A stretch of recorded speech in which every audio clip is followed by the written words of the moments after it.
안녕하세요. 그림일 가족 여러분. 오늘 화요일 아침. 오늘도 이렇게 매일 한 말씀으로 또 오늘 하루를 시작하는 모든 분들에게 우리 하나님의 말씀이 돌처럼 딱딱하게 굳어버린 우리의 마음을 촉촉하게 그리고 부드럽게 그렇게 만들어 주시는 힘이 되기를 간절히 기원합니다. 자, 오늘 저희는 예레미야 19장 우리 1절에서 15절 오늘 전체 말씀 함께 같이 보도록 하겠습니다. 예레미야 19장 1절에서 15절의 말씀.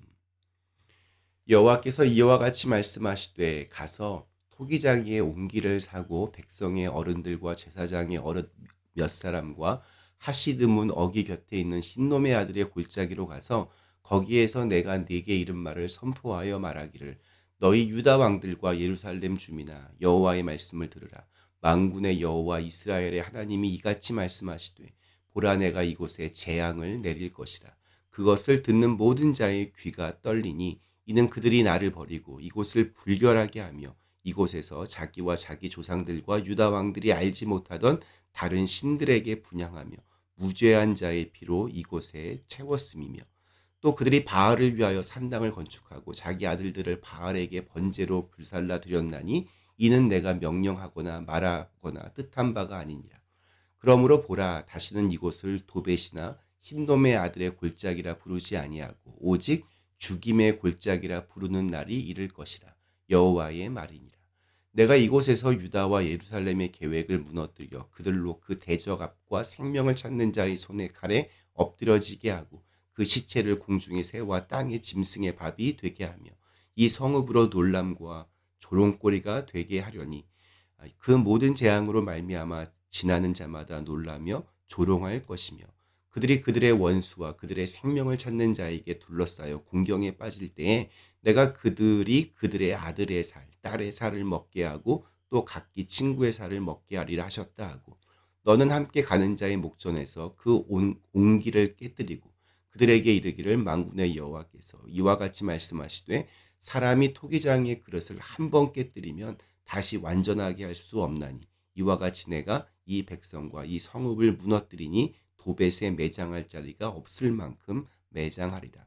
여호와의 말씀이니라. 내가 이곳과 그 가운데 주민에게 이같이 행하여 이 성읍으로 도벳 같게 할 것이라. 예루살렘 집들과 유다 왕들의 집들이 그 집 위에서 하늘의 만상에 분향하고 다른 신들에게 전제를 부음으로 더러워졌은즉 도벳 땅처럼 되리라 하셨다라 하시니 예레미야가 여호와께서 자기를 보내사 예언하게 하신 도벳에서 돌아와 여호와의 집들에 서서 모든 백성에게 말하되 만군의 여호와 이스라엘의 하나님께서 이와 같이 말씀하시되 보라 내가 이 성읍에 대하여 선언한 모든 재앙을 이 성읍과 그 모든 촌락에 내리리니 이는 그들의 목을 곧게 하여 내 말을 듣지 아니함이라 하시니라. 아멘. 네, 오늘 읽은 말씀에는 일종의 시청각 교육입니다. 예레미야는 항아리를 사가지고 이스라엘 백성들 앞에 섭니다. 우리 앞선 18장에서 예레미야가 토기장이의 집에 가서 그가 그릇을 만드는 것을 보면서 인간을 만드시고 주관하시는 하나님에 대해서 말씀을 했다면 오늘 19장에서는 그 집에서 산 항아리, 옹기를 가지고 흰놈의 아들의 골짜기에 가서 깨뜨리면서 하나님의 심판에 대해서 증거합니다. 마른 하늘의 날벼락이란 말이 있습니다. 조금도 예상하지 못했다가 어느 순간에 갑자기 엄청난 일을 만났을 때를 표현하는 말입니다. 불순종하는 백성들에게 하나님의 경고와 심판의 매는 마른 하늘의 날벼락처럼 그렇게 느껴졌을지도 모릅니다. 하지만 하나님의 매는 마른 하늘의 날벼락처럼 그렇게 때려지는 일이 전혀 없습니다. 오랫동안 하나님께서는 수없이 경고하시고 혼내시고 기다리시다가 결국 영원히 버려지지 않도록 그들의 마지막 순간에 가서야 사랑의 매를 드십니다. 예레미야가 이 옹기 항아리를 깨뜨리는 이 퍼포먼스를 행한 곳이 의미심장합니다. 흰놈의 아들의 골짜기. 이 신약 성경에서 겟나라고 그렇게 음역이 되며 지옥이라는 의미를 가지고 있습니다. 가룟 유다도 그곳에서 자살을 했습니다. 이곳은 처음에 우상인 몰렉에게 제사를 드렸던 곳입니다. 그것도 무려 자기들의 아이들을 제물로 바쳐서 제사를 드린 곳이었습니다. 이런 말도 되지 않는 일을 왜 그들이 할까요? 자기 새끼들을 죽여서라도 얻고 싶은 것이 있었기 때문입니다. 인간의 욕망이 이렇게 무섭습니다. 자기가 얻고자 하는 게 있으면 물불을 가리지 않고 달려듭니다. 눈에 뭐가 씌우면 이렇게 사리분별을 하지 못합니다. 자기 자식을 어떤 마음으로 그렇게 우상에게 바쳤을까요? 아마 제사를 드리는 내내 내가 지금 얼마나 간절한지 또 내가 얼마나 열심인지를 아마 하소연했을 것입니다. 이 종교적인 열심이 무서운 이유입니다.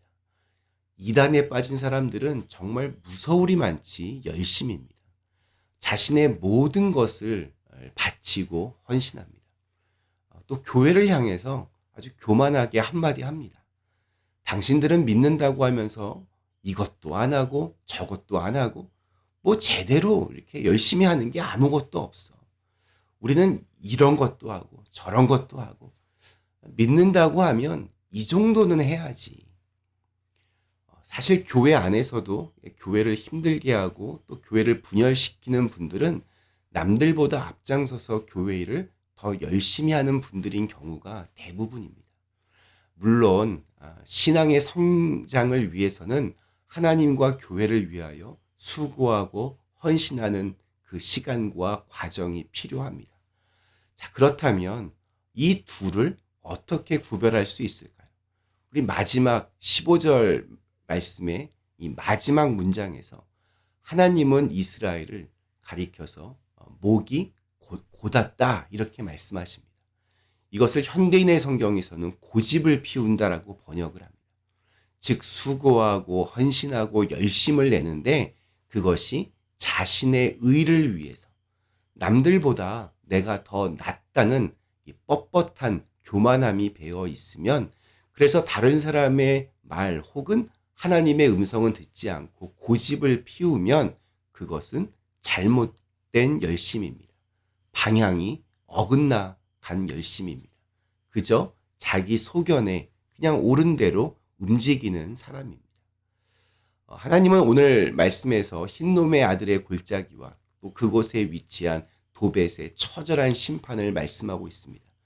자, 그런데 말씀을 계속 읽다가 묵상하다가 하나님의 본심은 무엇일까 하는 생각이 들었습니다.